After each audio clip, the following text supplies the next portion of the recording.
মেথি মালাই chicken বানানোর জন্য কড়াইয়ের মধ্যে প্রথমেই দিলাম 1 টেবিল চামচ রিফাইন্ড অয়েল বা সাদা তেল।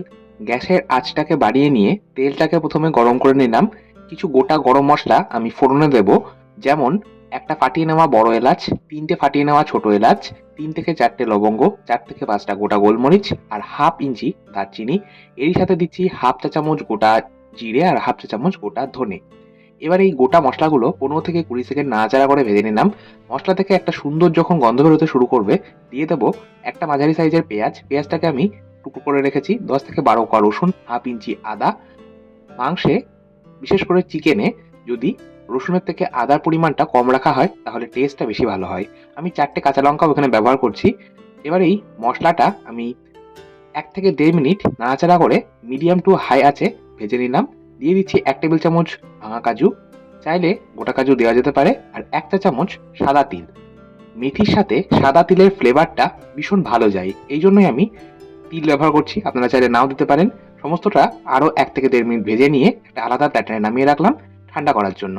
অপরদিকে মেথি শাক তো আমাদের অবশ্যই প্রয়োজন, যেহেতু মেথি চিকেন। তো আমি মেথি শাকটা বেছে নিচ্ছি।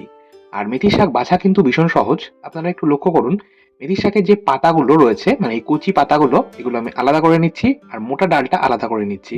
এই মোটা ডালটা যদি ব্যবহার করা হয় তাহলে মেথি শাক তেতো লাগে খেতে। এবার আমি শাকটা বেছে নেওয়ার পর খুব ভালো করে মোটামুটি 3 থেকে 4 বার জল পাল্টে পাল্টে ধুয়ে নিয়েছি। শাক অবশ্যই ভালো করে ধুয়ে নিতে হয়, না হলে শাকের মধ্যে প্রচুর ময়লা থাকে। শাকটা আমি রাফলি কেটে নিলাম, একদম মিহি করে কুচানোর প্রয়োজন নেই। অপরদিকে যে মশলাটা ভেজে রেখেছি সেটা ঠান্ডা হয়ে গেছে। এবার এই ভেজে রাখা মশলাটা একটা গ্রাইন্ডিং জারের মধ্যে দিয়ে 4 চামচ জল দিয়ে একটা মিহি পেস্ট বানিয়ে নিলাম। জল ব্যবহার করার কারণে মশলার পেস্টটা একদম স্মুথ আর মিহি তৈরি হবে। মেথি মালাই চিকেনের জন্য অবশ্যই আমাদের চিকেন প্রয়োজন। আমি এখানে 500 গ্রাম পরিমাণে চিকেন নিয়েছি, আর অবশ্যই চিকেনটা ভালো করে ধুয়ে পরিষ্কার করে নিয়েছি। এবার ম্যারিনেশনের জন্য দিচ্ছি হাফ কাপ পরিমাণে, অর্থাৎ মেজারিং কাপের হাফ কাপ মানে 100 গ্রাম পরিমাণে টক দই, পেস্ট করে রাখা মশলা, এর সাথে কিছু গুঁড়ো মশলা যাবে, যেমন হাফ চা চামচ গোলমরিচ গুঁড়ো আর লবণ। আমি এখানে 1 চা চামচ লবণ দিচ্ছি, আপনারা অবশ্যই স্বাদ মতন লবণটা ব্যবহার করবেন। এবার এই সমস্তটা আমি চিকেন পিসগুলোর সাথে মাখিয়ে নেব। এবার এই মশলা মাখিয়ে নেওয়া চিকেনটা আমি ম্যারিনেট করে রেখে দেবো 30 মিনিট। হাতে সময় থাকলে 1 ঘন্টা পর্যন্ত রাখা যেতে পারে। 30 মিনিট পর রান্নাটা শুরু করছি। কড়াইয়ের মধ্যে দিয়ে দিলাম 1 টেবিল চামচ ঘি। মেথির শাক যদি ঘিয়ে ভাজা হয় তার টেস্ট কিন্তু ভীষণ ভালো হয়, তাই আমি ঘি ব্যবহার করছি। আপনারা চাইলে তেল ব্যবহার করতে পারেন, তবে অবশ্যই ঘি দিলে টেস্টটা বেশি ভালো হবে। ঘি গরম হয়ে গেলে দিয়ে দিলাম কুচিয়ে রাখা মেথির শাক আর 1/4 চা চামচ লবণ। লবণ দেওয়ার কারণে শাক থেকে জল ছাড়বে আর শাকটাও খুব ভালোভাবে ভেজে নেওয়া যাবে। আচ্ছা, গ্যাসের আঁচটাকে আমি মিডিয়াম টু হাই রেখে এই শাকটা মিনিট 3 সময় ধরে ভেজে নেব। দেখুন, শাক আমার 70% ফ্রাই করা হয়ে গেছে। এই পর্যায়ে আমি দিয়ে দিচ্ছি একটা মাঝারি সাইজের পেঁয়াজ। পেঁয়াজটাকে আমি খোসা ছাড়িয়ে একদম ছোট করে কুচিয়ে রেখেছি। 1/4 চা চামচ হিং দিলাম। মেথির শাকে হিং ব্যবহার করলে গন্ধ এবং টেস্ট দুটোই কিন্তু ভীষণ ভালো হয়। তবে আপনাদের যদি হিং দিতে অপছন্দ হয় আপনারা স্কিপ করতে পারেন। এবার শাকটাকে আমি আরও মিনিট 2 ভেজে নিচ্ছি। গ্যাসের আঁচটাকে মিডিয়াম টু হাই রেখেছি।